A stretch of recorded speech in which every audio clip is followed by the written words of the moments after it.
CBI தரப்புல தாக்கல் செய்யப்பட்ட அந்த குற்றப்பத்திரிகையில குறிப்பிடப்பட்டிருந்த பல விஷயங்களை உறுதிப்படுத்தும் வகையில் அவருடைய தீர்ப்பில் பல விஷயங்களை நீதிபதி குறிப்பிட்டிருந்தார். இது தவிர்த்து புதிய தகவல்கள் இந்த வாசிப்பில் 1 மணி நேர வாசிப்பில் ஏதாச்சும் இடம்பெற்றிருந்தா அதையும் நீங்க பதிவு பண்ணலாம் மாரிசாமி.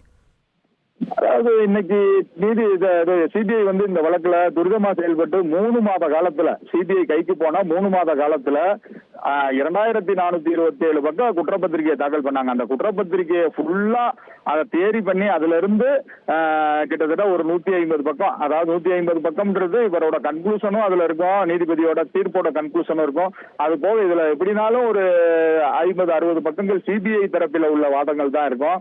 அது போக இவங்க தரப்புல உள்ள வாதங்கள் இருக்கும். இதுல பார்க்கும்போது அவங்க அந்த 2427 பக்கங்கள்ல கொடுத்தது போக மீதி புதியதா எதுவும் வர்றதுக்கான வாய்ப்புகள் இல்லை. ஏன்னா தடய அறிவியல் துறை அதுக்கப்புறம் வந்துச்சு, அதுக்கப்புறம் சொன்னது அதெல்லாம் அவங்க முதல் ஜாயின் பண்ணிட்டாங்க. அவங்க நேரடியா அதாவது இந்த வழக்கு விசாரணையிலையும் அவங்க சாட்சிகளாக விசாரிக்கப்பட்டாங்க. தடய அறிவியல் துறையிலிருந்து வந்தவங்க, சிபிஐ தரப்புல வந்தவங்க, இதுக்கு முன்னாடி இந்த வழக்கை விசாரிச்ச அந்த கோவில்பட்டி மேஜிஸ்ட்ரேட் கோர்ட் நடுவர் நீதிமன்ற நீதிபதி எல்லாருமே விசாரிக்கப்பட்டாங்க. இதுல முக்கியத்துவம் என்னன்னா 105 சாட்சிகளுக்கு மேல் விசாரிக்கப்பட்டாங்க. யாருமே பிறல் சாட்சிகள் ஆகல. எந்த வழக்குலையுமே சாட்சிகள் பிறல் சாட்சிகள் ஆவாங்க. இதுல எந்த வழக்கு, இந்த எல்லா வழக்குலையும் சாட்சிகள் பிறல் சாட்சிகளாக வாய்ப்பு இருக்கு. ஒரு கொலையை பார்த்தோம்னா அந்த நேரில் பார்த்த சாட்சின்னு சொல்லப்படுறவங்க சாட்சி சொல்லும் போது அதே சாட்சியே சொல்றதுக்கான வாய்ப்புகள் இருக்காது. ஏன்னா கொலை சம்பவம் நடந்து 5-6 வருடங்கள் கழித்து அவங்க சாட்சி சொல்ல போவாங்க. அதற்கிடையில அவங்களோட சூழ்நிலைகள், அவங்களுடைய உடல்நிலைகள் இதெல்லாம் பார்த்து அவங்க எனக்கு நமக்கு அப்படின்னு சொல்லி சொல்லாம இருப்பாங்க. ஆனா இந்த வழக்குல மட்டும் எந்த சாட்சியுமே பிறல் சாட்சி ஆகல. இத அரசு வழக்கறிஞரும் அரசு அந்த சிபிஐ துறையும் இதை சரியா கொண்டு அந்த சாட்சிகள் எல்லாம் சரியா சொல்ல வச்சிருக்காங்க. என்ன அந்த நேரத்துல என்ன சாட்சியம் அவங்க சொன்னதா எழுதப்பட்டதோ, எந்த ஆவணம் கோர்ட்ல இருந்ததோ அதை அப்படியே அவங்க உறுதிப்படுத்தினாங்க. யாருமே பிறல் சாட்சிகள் ஆகல அப்படின்றதுதான் இதுல ஒரு புதுமையான விஷயமா இருக்கும். குற்றவாளிகள்னு உறுதிப்படுத்தப்பட்டு இருக்கக்கூடிய இந்த 9 பேர் பற்றின விவரங்களும் இந்த நேரத்தில் தெரிஞ்சுக்க வேண்டியதா இருக்கு. இந்த அடிக்க சொன்னவராகட்டும், கடைசியா இருக்கக்கூடிய அடிக்கிறாங்களான்றதை வெளியிருந்து கவனிக்கிறதாகட்டும், இந்த 9 பேர் பற்றின விவரங்களும் எந்த வகையில் அவர்கள் இந்த சம்பவத்தில் தொடர்புபட்டிருக்காங்கன்ற டீட்டெயில்ஸ் நீங்க பதிவு பண்ணலாம். அதாவது இதுல முக்கியமான முதல் குற்றவாளின்னு சொல்லப்படுறவர் ஸ்ரீதர், போலீஸ் இன்ஸ்பெக்டர், 1ஆம் எதிரி ஸ்ரீதர். இவர் அந்த சாத்தான்குளம் காவல் நிலையத்துல போலீஸ் இன்ஸ்பெக்டரா இருக்காரு. இன்ஸ்பெக்டர் கீழே தான் அந்த போலீஸ் நிலையமே இயங்கும். அப்படின்றதுனால இன்ஸ்பெக்டர் அடிக்க சொன்னதாலதான் எல்லாம் அடிச்சன்றதும் இவங்களும் சொல்றாங்க. மீதி இருக்க 8 பேரும் சொன்னதா நீதிபதி தனது அந்த தீர்ப்பின் சாராம்சத்துல குறிப்பிட்டிருக்காரு. அதுக்கு அடுத்து 2ஆம் எதிரி பாலகிருஷ்ணன். இவர் ஒரு எஸ்ஐ. பாலகிருஷ்ணன்றது 2ஆம் எதிரியா இருக்காரு.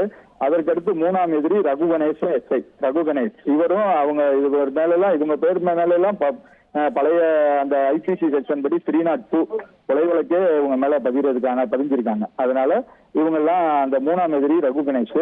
அது போக 4ஆம் எதிரியா வர்றவரு அதிகாரி தவறான பதிவு தண்டனை. அதாவது இவங்க எல்லாம் 3 பேருக்கு அடுத்து 4ஆம் எதிரியான முருகன். இவர் 4ஆம் எதிரி முருகன். இவர் போலீஸ்காரர் தான். எல்லாருமே அந்த ஸ்டேஷன்ல வேலை பார்க்கிற போலீஸ்காரவங்க தான். போலீஸ்காரவங்க மேலதான் அந்த வழக்குகள் எல்லாம் புனையப்பட்டது. 5ஆம் எதிரியா வர்றவரு இதுல இவங்களுக்கு என்னென்ன தண்டனை கொடுக்கலாம்னு இது பண்ணிருக்காங்க. இவங்க பண்ண குற்றங்கள் எல்லாம் பார்த்துட்டு தான் இவங்களுக்கு இதுக்கு முன்னாடி என்னென்ன குற்றங்கள் இருக்கு அப்படின்றதெல்லாம் பார்த்துட்டு தான் தண்டனை கொடுக்க முடியும்னு சொல்லியிருக்காங்க.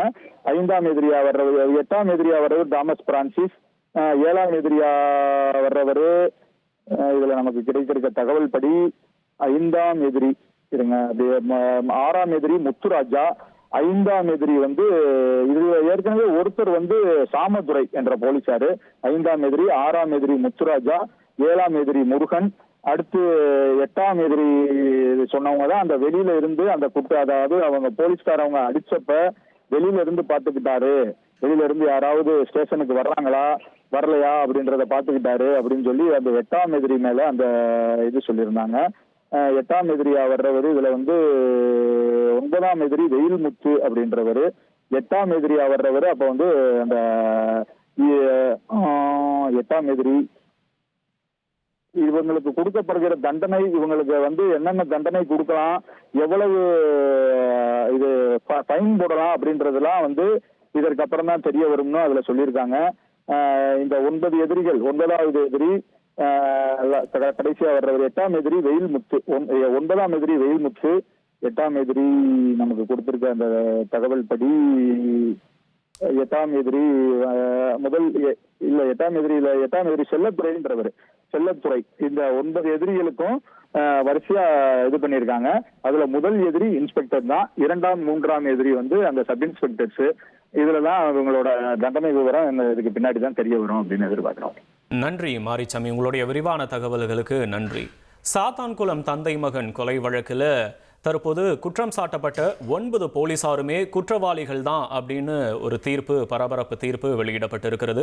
இவர்களுக்கான தண்டனை விவரங்கள் வரும் 30ஆம் தேதி அறிவிக்கப்படும்னு தெரிவிக்கப்பட்டிருக்கிறது. பெரிதும் எதிர்பார்க்கப்பட்ட விவகாரத்தில் தற்போது தீர்ப்பு வழங்கப்பட்டிருக்கிறது. குற்றம் சாட்டப்பட்ட 9 பேருமே குற்றவாளிகள்னு தீர்ப்பு வழங்கப்பட்டிருக்கிறது. இனி செல்லும் இடமெல்லாம் செய்தி. தந்தை டிவியின் வாட்ஸ்அப் சேனலை ஃபாலோ பண்ணினா செல்ல இருக்கும் இடமெல்லாம் செய்தி. இதோ QR கோட், இப்பவே ஸ்கேன் பண்ணுங்க, ஃபாலோ பண்ணுங்க.